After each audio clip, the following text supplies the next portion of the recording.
అందరికీ నమస్కారం. నా పేరు doctor Srikanth Munna, consultant urologist and andrologist from V9 hospitals.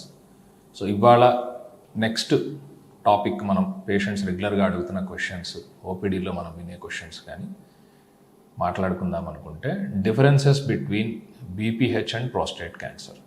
అంటే బినైన్ ప్రోస్టాటిక్ హైపర్ట్రోఫీ కానీ హైపర్ప్లేసియా కానీ, అంటే ప్రోస్టేట్ పెరిగింది, మూత్రం సమస్యలు వస్తున్నాయి, ఆపరేషన్ చేస్తున్నాము అనేదానికి ప్రోస్టేట్ క్యాన్సర్కి ఏంటి డిఫరెన్సెస్. సో మెయిన్గా స్టెప్ వైజ్ మనం మాట్లాడుకుంటే, ఫస్ట్ ప్రెజెంటేషన్, అంటే పేషెంట్కి వచ్చే ఇబ్బందులు.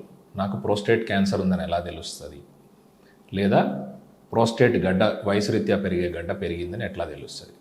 యూరినరీ కంప్లైంట్స్ మోస్ట్ కామన్గా 99% ప్రజెంట్ అయ్యేది వీటితోటే. ఏమేమి ఉండొచ్చు అంటే, మూత్రంలో ఫ్రీక్వెన్సీ, ఎక్కువసార్లు యూరిన్ రావటము, అర్జెన్సీ, వచ్చినప్పుడు ఆపుకోలేకపోవటము, నాక్టూరియా అంటే రాత్రి మాత్రమే ఎక్కువసార్లు మూత్రం కోసం లెగవాల్సిన అవసరం రావటము, అండ్ అబ్స్ట్రక్టివ్ సిమ్టమ్స్, ఇంటర్మిటెన్సీ అంటే మూత్రం ఆగి ఆగి తట్టుకున్నట్టు రావటము, స్ట్రెయినింగ్, ముక్కాల్సిన అవసరం రావటము, అండ్ పూర్ స్ట్రీమ్, మూత్రం ధార సన్నగా రావటం. ఇట్లాంటివన్నీ వయసు రీత్యా పెరిగే ప్రోస్టేట్ గ్రంథి వల్ల వచ్చే సమస్యలు. ప్రోస్టేట్ క్యాన్సర్లో ఎక్కువగా ప్రజెంటేషన్ ఏముంటుంది అంటే, ఇందాక చెప్పిన సిమ్టమ్స్ అన్నీ దాంట్లో కూడా ఉండొచ్చు, కానీ ప్రిడామినెంట్గా డిఫరెన్షియేట్ చేసేది మూత్రంలో బ్లడ్ రావటం. మూత్రం పోస్తున్నప్పుడు ఈ సిమ్టమ్స్తో పాటు బ్లడ్ వస్తుంది అంటే క్యాన్సర్ రిస్క్ ఉన్నట్టు. క్యాన్సర్ ఉన్నట్టు కాదు, క్యాన్సర్ రిస్క్ ఉన్నట్టు. సో వయసురీత్యా పెరిగే గ్రంథి కూడా సైజు పెద్దదైపోయినప్పుడు, సర్ఫేస్ మీద బ్లడ్ వెజల్స్ ఎక్కువగా ఉన్నప్పుడు బ్లీడింగ్ అయ్యే అవకాశము దాంట్లో కూడా ఉండొచ్చు. లేదా మూత్రం ట్రాక్లో కానివ్వండి, యూరినరీ బ్లాడర్లో కానివ్వండి, ఇన్ఫెక్షన్ వచ్చినా బ్లడ్ రావచ్చు, స్టోన్ ఉన్నా బ్లడ్ రావచ్చు. ఇట్లా వేరే కారణాల వల్ల కూడా బ్లడ్ రావచ్చు. కానీ మిగతా సిమ్టమ్స్ ఏం లేకుండా మూత్రంలో సమస్యలు ఉండి బ్లడ్ కనుక వస్తుంటే ప్రోస్టేట్ క్యాన్సర్ని సస్పెక్ట్ చేసుకోవాలి.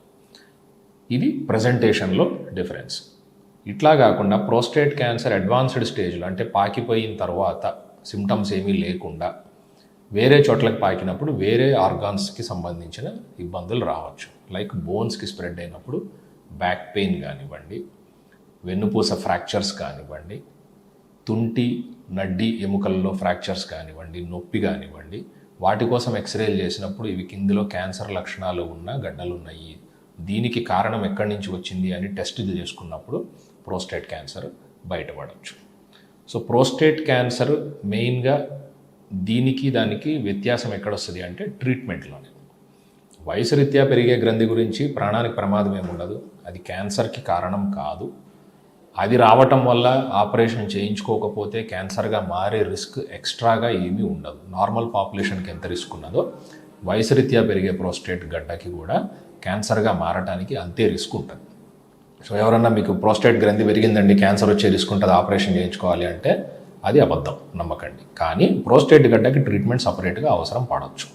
ఆ ప్రాబ్లమ్ని ఇంటెన్సిఫై చేయడానికి, హడావిడి పెట్టడానికి ఈ పదాలు వాడితే మాత్రం అది ఖచ్చితంగా తప్పు.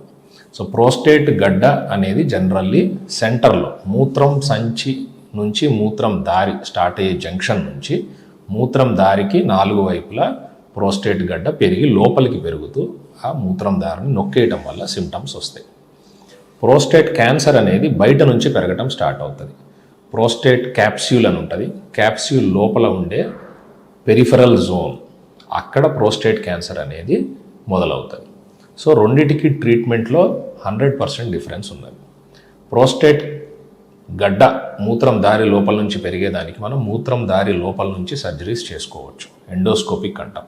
సరే, మల్టిపుల్ ఆప్షన్స్ ఉన్నాయి, ఆల్రెడీ లాస్ట్ టైం డిస్కస్ చేసుకున్నాము. Life style modifications, food habits, మందులు ఏం వాడాలి, ఆపరేషన్ లేకుండా మందులు వాడుకుంటే ఎట్లా మనం ప్రోస్టేట్ ఇబ్బందిని ఎదుర్కోవచ్చు అనేవి అంతకుముందు వీడియోస్లో చేసున్నాము.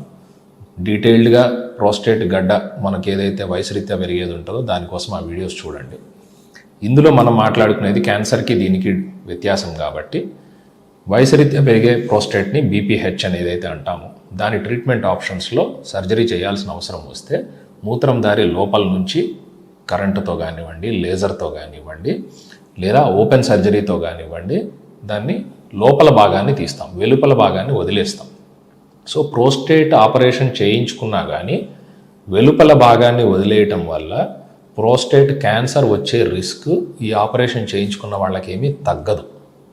ఇది చాలా ఇంపార్టెంట్ విషయం. చాలామంది ఏమనుకుంటారంటే నాకు ప్రోస్టేట్ తీసేశారు, ప్రోస్టేట్ క్యాన్సర్ రాదు, సో ప్రోస్టేట్ క్యాన్సర్కి అవసరమైన స్క్రీనింగ్ ప్రోటోకాల్ ప్రకారం టెస్టులు చేయించుకోవాల్సిన అవసరం లేదు అనుకుంటారు. ఇది పొరపాటు. ప్రోస్టేట్ క్యాప్సూల్ పెరిఫరల్ జోన్ని అక్కడే వదిలేయటం జరుగుతుంది. బై డిఫాల్ట్ ఈ ఆపరేషన్ పద్ధతే అది. ఎందుకంటే ప్రోస్టేట్ క్యాప్సూలు ప్రోస్టేట్ మొత్తాన్ని తీయటం అనేది సాహసంతో కూడుకున్న విషయం, అడ్వెంచరస్ థింగ్ మాకు కూడా. సో అవసరం లేనిదే దాన్ని కదిలియకూడదు. దాన్ని తీసేయటం వల్ల మూత్రం దారికి మూత్రం సంచికి డిటాచ్ అయిపోతుంది. మధ్యలో ఉండే కనెక్షనే ఆ క్యాప్సూల్. సో మూత్రం సంచి వస్తుంది, మూత్రం దారి వస్తుంది, రెండిటికి మధ్యలో కనెక్షన్ ప్రోస్టేట్ గ్రంథి. లోపల నుంచి చెక్కి క్యాప్సూల్ వదిలేసినప్పుడు ఈ దారి ఒక రూమీగా వెడల్పుగా ఒక ఫన్నల్ లాగా తయారై దాంట్లో నుంచి మూత్రం ఫ్రీగా రావడానికి మనం బీపీహెచ్కి సర్జరీ చేస్తాం. కానీ ప్రోస్టేట్ క్యాన్సర్కి చేసేటప్పుడు రెండింటిని డిస్కనెక్ట్ చేసేసి మధ్యలో ఉన్న ప్రోస్టేట్ మొత్తం తీసేసి ఈ రెండింటిని మళ్ళీ కుట్టుకోవాలి, which is a major surgery. So prostate cancer ఉన్నప్పుడు ప్రోస్టేట్ గడ్డ మొత్తం తీసేస్తాము క్యాప్సూల్తో సహా. మూత్రం సంచి మూత్రం దారి డిస్కనెక్ట్ అయిపోతాయి. ఆ రెండింటిని మళ్ళీ జాయింట్ చేసుకుంటాం, పైపు పెట్టుకుంటాం. ప్రోస్టేట్ వయసు రీత్యా పెరిగే బీపీహెచ్ సర్జరీలో బయట ఉండే క్యాప్సూల్ రెండింటికి కనెక్షన్గా ఉండే prostate peripheral zone and capsule రెండు అట్లానే ఉంటాయి. మూత్రం దారి కంటిన్యూటీ ఉంటుంది. ఆటోమేటిక్గా లోపల మళ్ళా పొర వచ్చేసి నార్మల్ అయిపోతుంది. సో ఇది ట్రీట్మెంట్లో డిఫరెన్స్. అట్లాగే మందులు ప్రోస్టేట్ క్యాన్సర్కి, ప్రోస్టేట్ క్యాన్సర్ అనేది ఎందుకు వస్తుంది, ప్రోస్టేట్ గడ్డ అనేది ఎందుకు పెరుగుతుంది.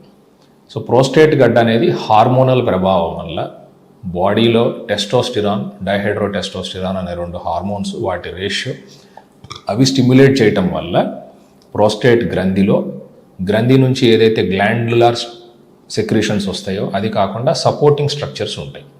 అంటే మనం ఇటుకలు సిమెంట్ వేసి గోడ కడుతుంటే ఇటుకలు అనేది యాక్చువల్గా మనకి గోడకి కావాల్సిన పదార్థం, దాని నుంచి రసాయనాలు బాడీలోకి రిలీజ్ అవుతున్నాయి అనుకుంటే సపోర్టింగ్ స్ట్రక్చర్స్ ఈ సిమెంట్ ఏదైతే ఉంటుందో వీటి గ్రోత్ ఎక్కువ అయిపోయినప్పుడు ఆ ప్రోస్టేట్ గడ్డ అనేది పెరిగిపోతూ ఉంటుంది. ఇది వయసు రీత్యా పెరిగేది. ప్రోస్టేట్ క్యాన్సర్ అనేది ఇటుకలు పెరగటం వల్ల వచ్చేది. సెల్యులార్ ప్యాటర్న్ ఆఫ్ ప్రోస్టేట్ ఏదైతే ఉంటుందో, ఎక్కువ రసాయనాలని తయారు చేసే ఈ ఇటుకలు లాంటి సెల్స్ ఏదైతే ఉంటాయో ప్రోస్టేట్లో, ఇవి హైపర్ ప్రొలిఫరేట్ అవ్వటం వల్ల, అంటే వందలు పదుల్లో పెరగాల్సినవి వేలు లక్షలు కోట్లలో పెరుగుతూ ఉంటే ఈ ప్రోస్టేట్ క్యాన్సర్ అనేది వస్తుంది. అండ్ రెండిటికి మెయిన్ డిఫరెన్స్ ఏంటంటే ప్రోస్టేట్ క్యాన్సర్ పెరుగుతూనే ఉంటుంది, ప్రాణానికి ప్రమాదం రావచ్చు, వేరే చోట్లకి పాకచ్చు. వయసు రీత్యా వచ్చే బీపీహెచ్ ప్రాణానికి ప్రమాదమైన వ్యాధి ఏం కాదు, మూత్రం దారి వరకు మాత్రమే ఇబ్బందులు, దానివల్ల కిడ్నీలు ఎఫెక్ట్ అవ్వటము ఇంతవరకు మాత్రమే ఉంటుంది. అది ఏ రోజు క్యాన్సర్గా మారే రిస్క్, ఆపరేషన్ చేయించుకోకపోయినా ట్రీట్మెంట్ తీసుకోకపోయినా ఎక్స్ట్రాగా పెరిగే రిస్క్, వేరే చోటకి పాకే రిస్క్ ఉండదు. సో ఇది మెయిన్గా బీపీహెచ్కి ప్రోస్టేట్ క్యాన్సర్కి మధ్యన డిఫరెన్స్. Thank you.